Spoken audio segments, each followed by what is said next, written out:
Sebelum langit Dagaima berubah ke labu, kampung kami hanya punya dua suara. Canda anak-anak dan nyanyian burung cendrawasih. Tapi semua berubah ketika suara letupan menggantikan tawa.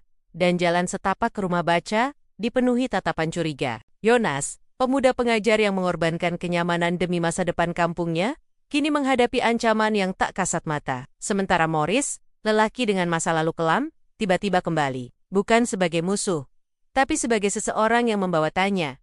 Apakah seorang mantan boleh memulai hidup yang baru? Di tengah ketegangan, satu hal menjadi jelas. Damai tak datang karena semua setuju. Damai datang karena ada yang berani memulai. Dagaima sedang berdiri di persimpangan antara masa lalu yang penuh amarah dan masa depan yang ditulis dengan keberanian dan pengampunan.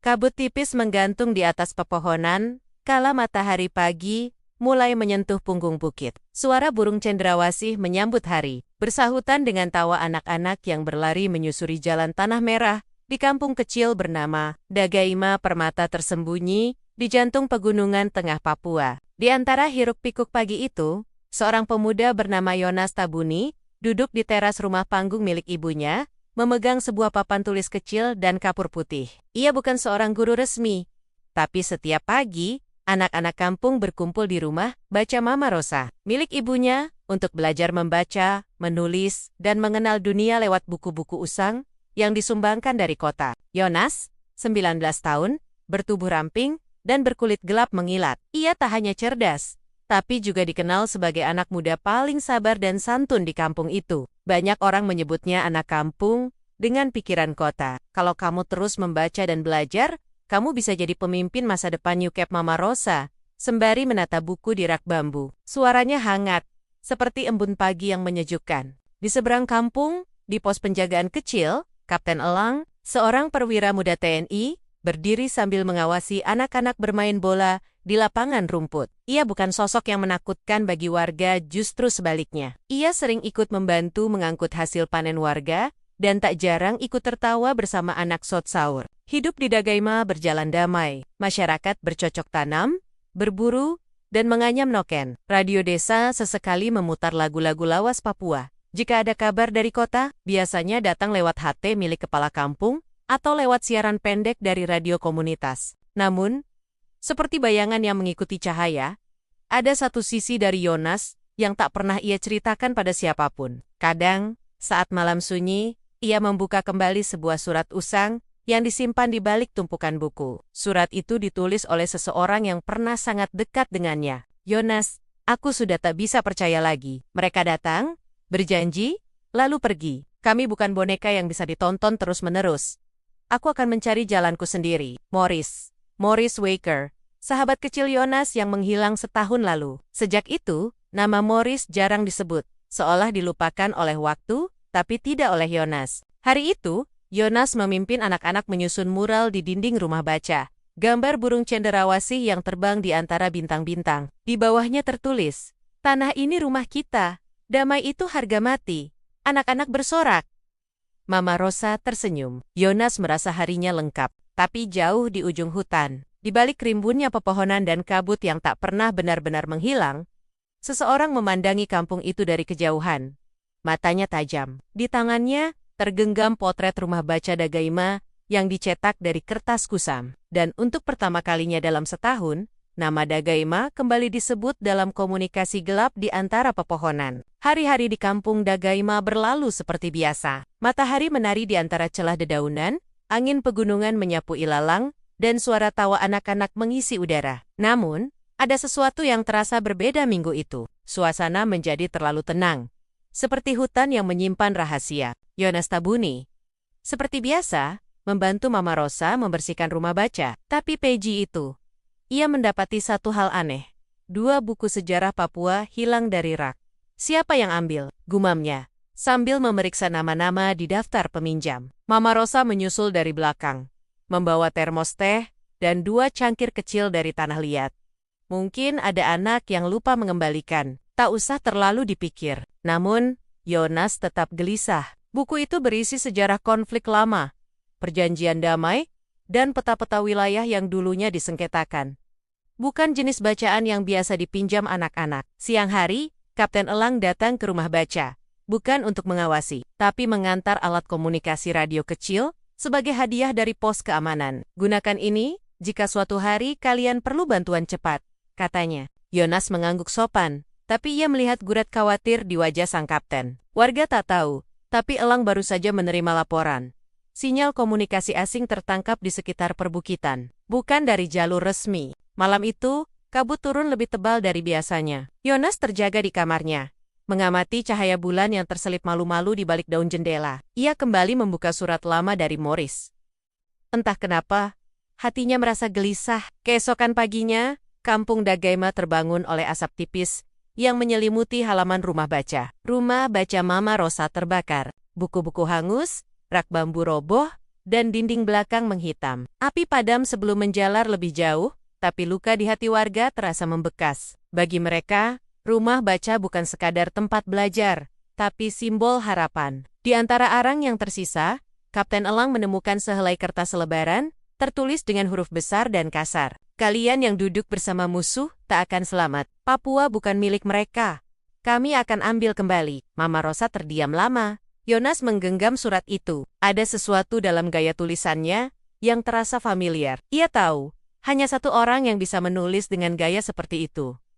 Morris. Malam pun datang dengan perasaan was-was. Warga mulai berbisik-bisik, anak-anak dilarang bermain terlalu jauh, dan beberapa keluarga menyiapkan tas darurat. Suasana kampung berubah. Yonas berdiri di depan puing rumah baca. Ia menatap ke arah hutan di utara, tempat Morris terakhir kali terlihat. Hatanya bergetar, tapi tidak oleh ketakutan melainkan tekad. Kalau Morris masih bisa mendengar suara hati, aku harus menemukannya, bisiknya dalam hati. 3 hari telah berlalu sejak rumah baca terbakar. Puing-puingnya masih dibiarkan apa adanya, sebagai pengingat bahwa kedamaian yang selama ini mereka nikmati, kini sedang diuji. Warga mulai menyadari bahwa ancaman ini bukan hanya peringatan. Malam-malam menjadi lebih sunyi dari biasanya. Anjing-anjing desa pun jarang menggonggong, seolah mereka juga sedang berjaga. Di ruang kepala kampung, Kapten Elang berdiskusi serius dengan beberapa tokoh adat. Radio komunikasi menangkap sinyal berulang dari arah barat laut. Wilayah hutan yang dulu ditinggali oleh sekelompok kecil pemuda yang kecewa pada pemerintah kelompok, yang diduga kini kembali aktif. Salah satunya, Morris. Yonas diam-diam berdiri di luar ruang pertemuan, mendengarkan. Ia tahu, hanya satu orang yang cukup mengenal Morris, dan itu adalah dirinya. Keesokan harinya, saat fajar belum sepenuhnya menyingsing, Yonas berpamitan kepada Mama Rosa. Ia membawa ransel kecil, berisi roti sagu, sebotol air, senter, dan buku catatan. Ia tidak bilang akan pergi ke hutan, hanya berkata ingin melihat ladang di atas bukit. Tapi, Mama Rosa tahu, ia hanya menatap mata anaknya dalam-dalam, lalu berkata pelan, kalau kau pergi dengan hati yang bersih, Tuhan akan menjagamu. Tapi jangan pernah membalas kebencian dengan kebencian, nak. Yonas menyusuri jalur setapak yang jarang dilewati. Ranting-ranting pohon menyentuh bahunya, dan kabut tipis menggantung di udara. Ia hafal jalur ini dulunya. Ia dan Morris sering mencari burung di sini saat kecil. Di tengah hutan, Yonas menemukan bekas perkemahan. Ada abu api unggun yang belum lama padam, dan tali nilon tergantung di pohon. Ia juga melihat bekas sepatu bot besar dan bungkus makanan instan. Ini bukan kegiatan berburu biasa, ini tanda keberadaan kelompok. Ketika Yonas mencatat temuan itu di bukunya, terdengar bunyi patahan ranting di belakangnya. Siapa di sana? Seru Yonas, mencoba tetap tenang. Tak ada jawaban. Ia melangkah perlahan ke balik semak, dan tiba-tiba jangan bergerak. Suara dalam, tegas, tapi tak asing. Yonas membalikkan badan. Di depannya berdiri Morris, kini lebih dewasa, mengenakan jaket militer usang dan topi lebar. Di sampingnya ada 2 pemuda lain yang belum pernah Yonas lihat. Wajah Morris berubah. Ia terkejut bukan karena melihat musuh, tapi karena melihat sahabat lamanya. Yonas, kenapa kamu di sini? Yonas menatapnya dalam. Aku datang bukan untuk mengganggu. Aku cuma mau bicara. Kampung kita, Dalam bahaya, Morris tak menjawab. Ia hanya memberi isyarat kepada dua orang di sampingnya. Ikat tangannya. Bawa ke base camp. Jonas tak melawan. Ia tahu, kalau ingin bicara, ia harus masuk ke dunia mereka terlebih dahulu. Jonas dibawa melewati jalur kecil yang tersembunyi di balik hutan lebat. Kedua tangannya diikat dengan tali rotan, tapi langkahnya tetap tegar. Ia tidak menunjukkan rasa takut, meski hatinya berdebar. Basecamp kelompok separatis ternyata bukan gubuk sembarangan. Di tengah hutan, mereka membangun tenda-tenda dari terpal, menyiapkan logistik, dan memasang antena radio sederhana. Ada peta tergantung di pohon besar, ditandai dengan beberapa titik merah, dan salah satunya jelas tertulis, Dagaima. Jonas dibawa ke sebuah tenda kecil. Tak lama kemudian, Morris masuk, berdiri beberapa meter darinya. Mata mereka bertemu dalam diam. Di sana, tak ada kemarahan. Hanya dua sahabat lama yang berdiri di sisi yang berbeda. "Kenapa kamu datang ke sini, Jonas?" tanya Morris akhirnya. Jonas menghela napas. "Karena aku tahu, kamu masih bisa diajak bicara. Aku tahu, kamu bukan orang yang ingin melihat kampung kita hancur." Morris tersenyum miris. "Dulu aku percaya seperti kamu. Tapi sampai kapan kita harus percaya pada janji-janji yang tak ditepati? Rumah kita dibangun dari luka yang tak pernah dijahit." Jonas tak menyela. Ia membiarkan Morris bicara. "Kamu tahu, bukan cuma rumah baca yang akan kami hancurkan. Ada radio pos milik tentara di dekat perbukitan barat. Kami akan rebut itu. Setelahnya, kami kirim pesan bahwa kami masih ada. Dunia harus dengar." Jonas terdiam. Ia tahu, jika pos itu jatuh, maka kampung Dagaima tak punya lagi penghubung cepat ke kota. Bukan hanya tentara yang terancam, tapi seluruh warga, termasuk anak dan orang tua. "Jadi kamu akan buat mereka semua ketakutan?" tanya Jonas pelan. Morris menatapnya tajam. "Mereka harus tahu rasa takut itu seperti apa."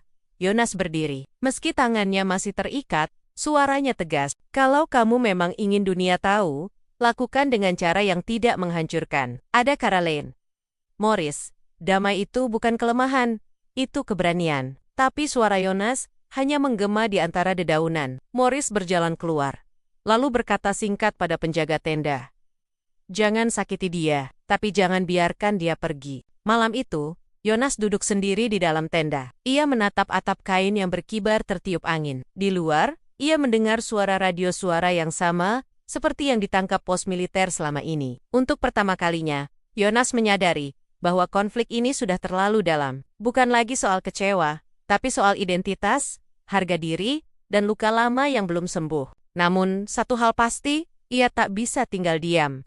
Udara pagi di hutan terasa berat. Kabut belum sepenuhnya terangkat ketika Jonas membuka mata di dalam tenda. Malam sebelumnya, ia nyaris tak bisa tidur bukan karena takut, tetapi karena pikirannya terus berputar mencari jalan keluar. Ia sadar sekarang, waktunya tidak banyak. Jika benar kelompok Morris akan menyerang pos komunikasi di Bukit Barat, maka setelah itu, kampung Dagaima akan terputus dari dunia luar. Ia tidak ingin melihat Mama Rosa harus mengungsi. Ia tidak ingin anak-anak yang biasa belajar di rumah baca hidup dalam ketakutan. Jonas tahu satu hal, ia harus keluar dari tempat ini. Ia harus kembali. Siangnya, Jonas berpura-pura tenang. Ia menyapa penjaga yang memberinya ubi rebus dan air, lalu berjalan santai di sekitar tenda, berpura-pura mengamati tumbuhan. Tapi matanya mencari-cari celah jalur, tikungan, celah akar, apapun yang bisa ia gunakan untuk melarikan diri. Sayangnya, base camp dijaga ketat. Saat malam tiba dan suasana sedikit lengang, Jonas mencoba bicara dengan Morris lagi. "Dulu kita pernah mimpi bangun perpustakaan di gunung, ingat?" Morris menatap ke tanah. "Diam, kita bisa wujudkan itu, Morris. Tapi bukan dengan membuat anak-anak takut datang ke bukit. Kau pikir dunia akan dengar kalau kita hanya diam?" Morris balik bertanya. "Aku tahu dunia bisa dengar kalau kamu berbicara, bukan membentak." Morris menunduk, lalu pergi tanpa sepatah kata. Jonas tahu, kata-katanya menyentuh sesuatu, tapi belum cukup. Malam itu, hujan turun. Tidak deras, tapi cukup untuk membuat tanah becek dan suara langkah sulit terdengar. Saat semua orang tertidur, Jonas melihat kesempatan. Tali pengikat di tangannya yang sudah mulai longgar sejak siang, ia tarik pelan. Ia tahu, cara melonggarkan simpul. Dulu ia pernah belajar dari salah satu buku pramuka di rumah baca. Dengan napas tertahan, ia melangkah mundur, menyelinap ke balik semak. Senter ia tinggalkan. Bekal, Tak ada. Ia hanya membawa tekad dan ingatan jalur pulang. Namun, belum jauh ia melangkah, kabut tebal menyelimuti pandangan. Jalan setapak yang ia hafal mendadak terasa asing. Suara serangga bersahutan, tapi tidak menenangkan. Ia mencoba menyusuri arah sungai, satu-satunya petunjuk yang tersisa. Tiba-tiba kakinya terperosok ke lubang kecil berisi air. Lututnya tergores batu, tapi ia tetap berdiri. Ia melanjutkan perjalanan, kini dengan kaki yang licin dan pakaian yang basah. Di tengah gelap, langkahnya semakin berat. Tapi suara dalam hatinya berkata, "Kalau aku berhenti sekarang, semuanya akan terlambat." Saat langit mulai memutih pertanda subuh akan datang, Yonas tersungkur di bawah pohon besar.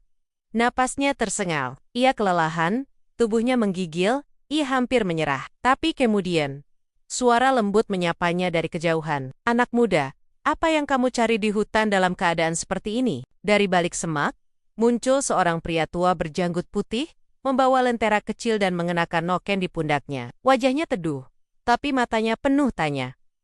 Yonas terkejut. Aku harus kembali ke kampung. Mereka dalam bahaya." Pria itu tersenyum, lalu mengulurkan tangan.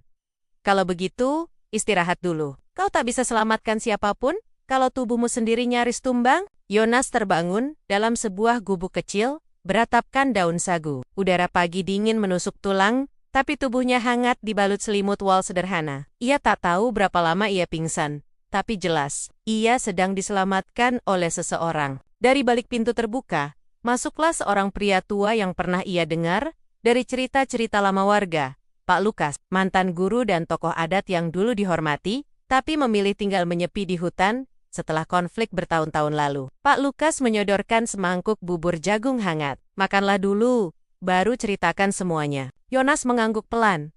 Sambil makan, ia bercerita tentang kampungnya, tentang Morris, tentang rencana serangan, dan tentang tekadnya untuk mencegah itu semua. Pak Lukas mendengarkan dengan tenang, sesekali mengangguk.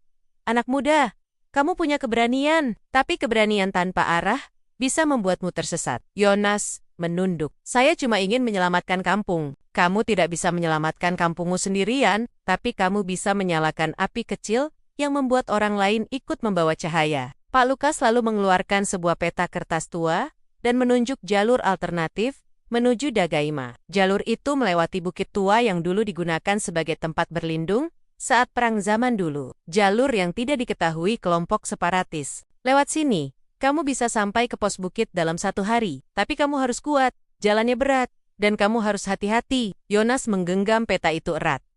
"Saya akan coba." Sebelum berangkat, Pak Lukas memberikan sesuatu yang mengejutkan. Sebuah alat pemancar sinyal sederhana. "Dulu, saya merakit ini dari radio rusak, tidak bisa bicara 2 arah, tapi cukup untuk kirim sinyal darurat. Kenapa Bapak membantu saya?" tanya Yonas. Pak Lukas tersenyum. "Karena aku pernah muda seperti kamu, dan karena aku sudah terlalu lama diam." Yonas pun berangkat melewati jalur tersembunyi itu. Ia membawa sedikit bekal, senter kecil, dan alat pemancar. Jalanan yang ia tempuh bukan main-main, semak berduri, jurang licin, dan bebatuan tajam, membuat setiap langkah terasa seperti ujian. Namun setiap kali lelah menyerang, Yonas mengingat wajah anak-anak di rumah baca, suara Mama Rosa, dan sorot mata Morris, yang dulu pernah bersinar karena harapan. Sore menjelang, Yonas akhirnya mencapai bukit tua. Dari atas sana, ia bisa melihat atap rumah kampung Dagaima. Hanya tinggal 1 bukit lagi menuju pos komunikasi, tempat di mana ia berharap bisa memberi peringatan sebelum semuanya terlambat. Tapi di kejauhan, asap mulai mengepul. Pertanda kelompok Morris mulai bergerak. Yonas menggigit bibirnya. "Aku harus lebih cepat." Ia meraih alat pemancar buatan Pak Lukas dan menyalakan sinyal darurat, sebuah sinyal sederhana yang hanya bisa dikenali oleh 1 orang. Kapten Elang. Angin sore berembus dingin di bukit tua. Yonas berdiri di sisi tebing, memegang erat alat pemancar buatan Pak Lukas. Jari-jarinya gemetar karena kelelahan, tapi ia berhasil mengaktifkan sinyal darurat 3 pulsa pendek, 2 panjang, dan 1 pendek. Pola yang hanya dipahami oleh 1 orang di kampung. Kapten Elang. Ia menatap langit. Senja mulai turun. Di kejauhan, asap hitam mengepul dari arah barat, arah pos komunikasi militer yang terletak hanya beberapa ratus meter dari kampung. Mereka sudah mulai bergerak. Yonas berlari menuruni bukit, tapi tanah licin membuatnya terjatuh beberapa kali. Kaki kirinya terkilir ringan, tapi ia paksa tetap berdiri. Ia tahu, ia tidak bisa menyerah sekarang. Di sisi lain kampung, Kapten Elang dan beberapa warga mendeteksi sinyal dari alat pemancar tua. Ia langsung sadar. Itu dari Yonas? Dia masih hidup, dan dia memberitahu kita, bahaya sudah dekat. Sayangnya, cuaca memburuk, kabut tebal menyelimuti bukit, dan tim patroli tidak bisa bergerak cepat. Kapten Elang memberi instruksi, kita tidak lawan mereka dengan senjata, kita hadapi dengan akal. Siapkan radio umum, nyalakan pengeras suara, kita lawan ancaman dengan suara rakyat. Sementara itu, Yonas berhasil sampai ke kaki bukit. Namun ia terlalu lambat. Ia melihat pos komunikasi sudah dikepung oleh kelompok Morris. Mereka mengenakan topeng kain, memblokir jalan, dan membawa peralatan untuk mengacak sinyal. Yonas bersembunyi di balik semak. Napasnya berat. Aku gagal. Mereka sudah lebih dulu di sini. Semua usahaku sia-sia. Namun tiba-tiba, ia melihat Morris berdiri paling depan. Wajahnya tidak tertutup topeng. Yonas tahu, ini bukan hanya soal alat komunikasi atau pos militer. Ini soal suara, simbol, dan ia masih punya satu hal yang bisa ia lakukan. Kalau aku tak bisa menghentikan mereka dengan sinyal, aku akan lakukan dengan kata-kata. Dengan langkah berat, Yonas bangkit dari persembunyiannya dan berjalan ke arah mereka. Para anggota kelompok terkejut. Seseorang berseru, "Itu si Yonas!" Dia kabur. Morris menatapnya, marah dan bingung. "Kenapa kamu datang lagi? Kau tak tahu tempat ini berbahaya?" Yonas menatap lurus ke matanya. "Aku tahu, tapi lebih berbahaya lagi kalau aku diam. Kamu pikir kamu bisa hentikan kami hanya dengan bicara?" Yonas menggeleng. "Tidak. Tapi aku bisa buat kalian ingat, kampung kita bukan tempat perang. Anak-anak sedang belajar di sana. Ada ibu-ibu menenun, ada orang tua yang ingin hidup tenang. Serangan ini bukan perlawanan. Ini ketakutan yang kamu tanamkan ke orang-orang yang dulu kamu cintai." Beberapa anggota kelompok terlihat ragu. Salah satu dari mereka berkata pelan, "Anak saya juga ada di kampung." Morris mendekat. Wajahnya keras, tapi sorot matanya mulai goyah. "Semua jalan sudah tertutup, Yonas. Aku tak tahu lagi harus percaya siapa." Yonas menjawab pelan, suara terakhir dari hatinya. "Kalau kamu benar-benar ingin didengar, jangan hancurkan tempat di mana suara itu bisa tumbuh." Tiba-tiba, dari arah kampung, pengeras suara berbunyi. Suara Mama Rosa terdengar. "Kami tahu kalian masih saudara kami. Kami tidak takut, tapi kami ingin damai. Dulu kita main bola di tanah lapang, kita menyanyi di gereja, dan menari di pesta kampung. Kita bisa kembali ke sana jika kalian mau pulang." Lalu terdengar suara anak-anak menyanyikan lagu kampung, lagu lama yang biasa mereka nyanyikan di rumah, baca Morris Tekjiam. Kepalan tangannya perlahan terbuka. Yonas tahu, saat itu juga, semua akan ditentukan. Suara lagu kampung masih mengalun dari pengeras suara di Dagaima. Lantunan liriknya sederhana, tapi penuh makna. Tentang rumah, tentang persaudaraan, dan tentang rindu pada masa-masa damai. Di tengah barisan kelompok separatis, banyak wajah mulai melembut, keraguan mulai menyusup ke dalam hati mereka. Sementara itu, Yonas berdiri beberapa meter di depan Morris, sahabat lamanya yang kini menjadi sosok paling menentukan hari itu. Antara mereka, ada garis tak terlihat yang memisahkan dua dunia, satu diisi oleh harapan, satu lagi oleh dendam masa lalu. "Kamu dengar itu?" tanya Yonas pelan. "Itu suara kampung kita. Mereka belum menyerah pada kita, Morris. Jangan kamu jadi alasan mereka kehilangan kepercayaannya." Morris diam. Suara di kampung makin jelas. Anak-anak menyanyikan lagu yang dulu mereka nyanyikan bersama-sama. Bahkan beberapa anggota kelompok tampak menunduk, menyembunyikan emosi yang tak mereka duga akan muncul. "Aku sudah terlalu jauh melangkah, Yonas," ucap Morris akhirnya. Suara seraknya nyaris tenggelam. Yonas maju satu langkah. "Tidak pernah terlalu jauh untuk kembali. Tapi kamu harus memilih, jadi penyambung suara kampung kita, atau menjadi orang yang mereka ingat sebagai ancaman." Tiba-tiba, dari arah bukit, terdengar langkah kaki cepat. Seorang pemuda dari kelompok separatis berlari ke arah Morris. "Kami dapat kabar. Pos militer sudah tahu rencana kita. Mereka tidak menyerang. Mereka justru kirim pesan siaran damai lewat radio. Mereka tidak melawan." Morris terkejut. Matanya berkedip cepat, seolah tak percaya. "Mereka tidak melawan?" "Tidak, mereka menunggu," katanya. "Mereka ingin kita pulang. Mereka bahkan tidak mengangkat senjata." Keheningan menelan semua suara. Yonas menatap Morris dengan pandangan penuh harap. Ini saatnya Morris, bukan untuk menyerah, tapi untuk memilih sesuatu yang lebih besar dari sekadar amarah. Perlahan, Morris menghela napas panjang. Tangannya yang sejak tadi mengepal, kini perlahan turun ke samping. Hentikan semua. Tarik mundur, katanya pelan. Anggota kelompok saling berpandangan. Tak ada protes, hanya anggukan pelan. Beberapa bahkan mulai menurunkan peralatan dan berjalan menjauh dari pos. Yonas menutup matanya sejenak, menahan air mata. Morris menatapnya lalu berbisik. Aku tidak tahu harus mulai dari mana. Dari sini, jawab Yonas. Dari langkah pertama, menuju pulang. Senja itu, konflik besar yang nyaris pecah, berubah arah. Bukan karena kekuatan, tapi karena suara yang tulus dan keberanian untuk percaya lagi. Yonas, yang hanya seorang pemuda kampung, telah membuat satu kelompok mengurungkan niatnya. Dan Morris, yang hampir tersesat terlalu jauh, menemukan jalan kembali lewat suara kampung yang ia rindukan diam-diam. Langit, Dagaima pagi itu cerah. Awan tipis menggantung di atas lembah, seolah menandai babak baru yang akan dimulai. Tidak ada suara letusan, tidak ada langkah-langkah berderap, hanya nyanyian burung dan anak-anak yang kembali bermain di lapangan rumput. Yonas berdiri di tepi bukit, menatap ke bawah, ke arah kampung yang dulu nyaris menjadi medan pertempuran. Ia menggenggam surat kecil dari Pak Lukas, sebuah pesan singkat yang ditinggalkan sebelum pria tua itu kembali menghilang ke dalam hutan. Damai tak selalu datang dari meja perundingan. Kadang, ia datang dari satu hati yang bersedia memaafkan. Di belakang Yonas, langkah kaki pelan menyusul. Morris, rambutnya masih kusut, wajahnya masih tirus, tapi sorot matanya berbeda, tidak lagi penuh amarah, melainkan penuh keraguan dan harapan yang beradu. Mereka, mau menerimaku kembali? Tanyanya lirih. Yonas menoleh, tersenyum.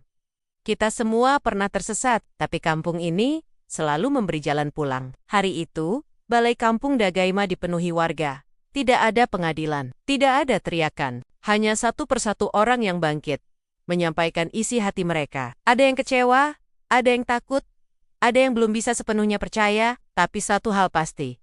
Tidak ada yang menolak Morris untuk berbicara. Ia berdiri di tengah, menunduk, dan berkata, "Saya tidak akan minta dilupakan, karena kesalahan saya terlalu besar. Tapi, izinkan saya mulai membayar dengan tindakan, bukan kata-kata hening." Lalu, seorang ibu berdiri. "Mama Rosa, kalau kamu benar mau menebusnya Morris, bantu kami bangun rumah baca itu lagi."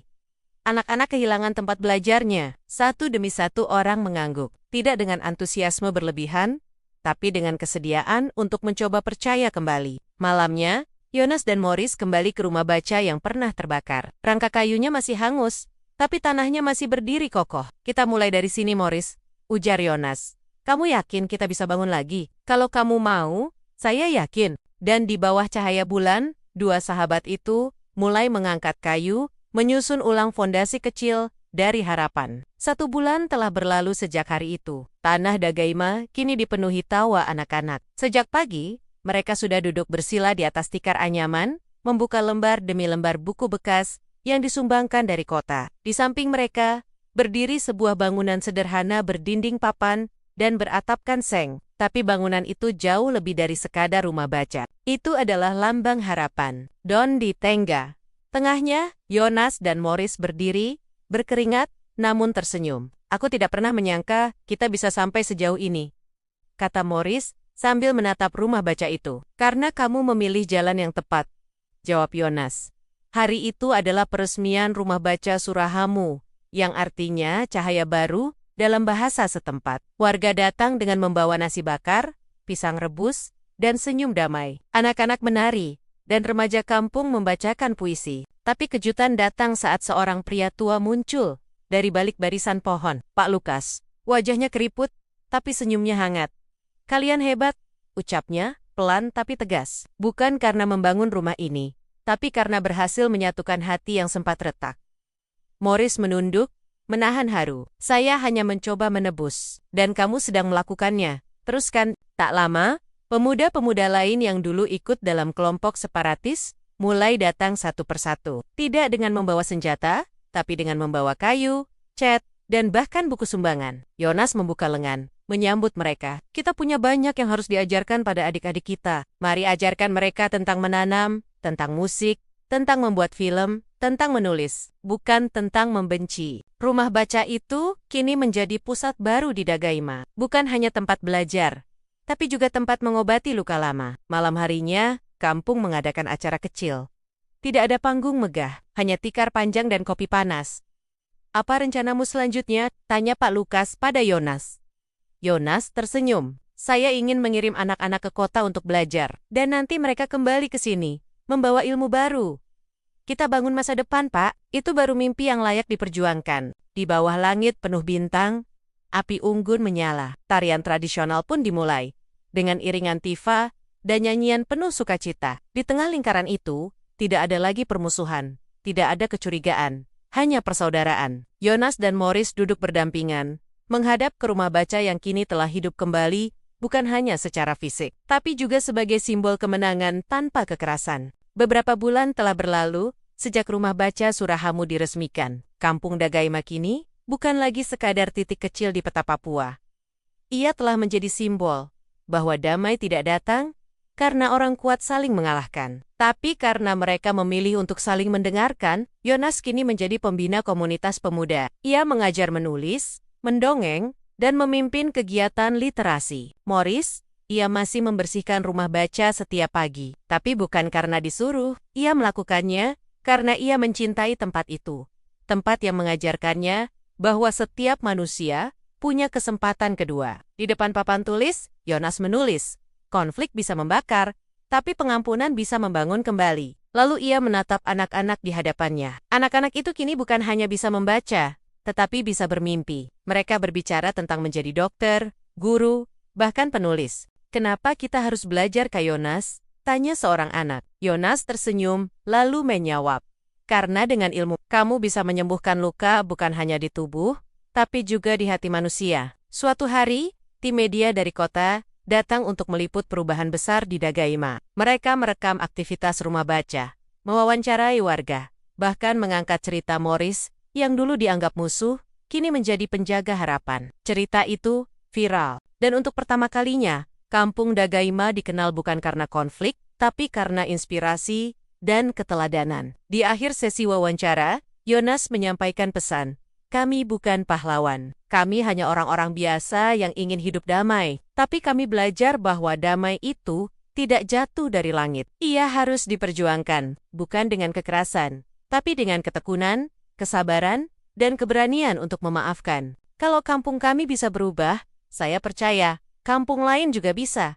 Bahkan dunia pun bisa." Penutup cerita Dagaima bukan kisah dongeng. Ini adalah cerita tentang pilihan, tentang keberanian menolak jalan mudah penuh dendam, dan memilih jalan sulit bernama rekonsiliasi. Rumah baca Surahamu kini punya cabang di kampung tetangga. Anak-anak mulai menulis cerita mereka sendiri. Dan Yonas selalu mengingatkan satu hal. Tulis cerita kalian dengan tangan kalian sendiri. Jangan biarkan orang lain menuliskannya untuk kalian, apalagi dengan amarah. Pelajaran dari cerita ini.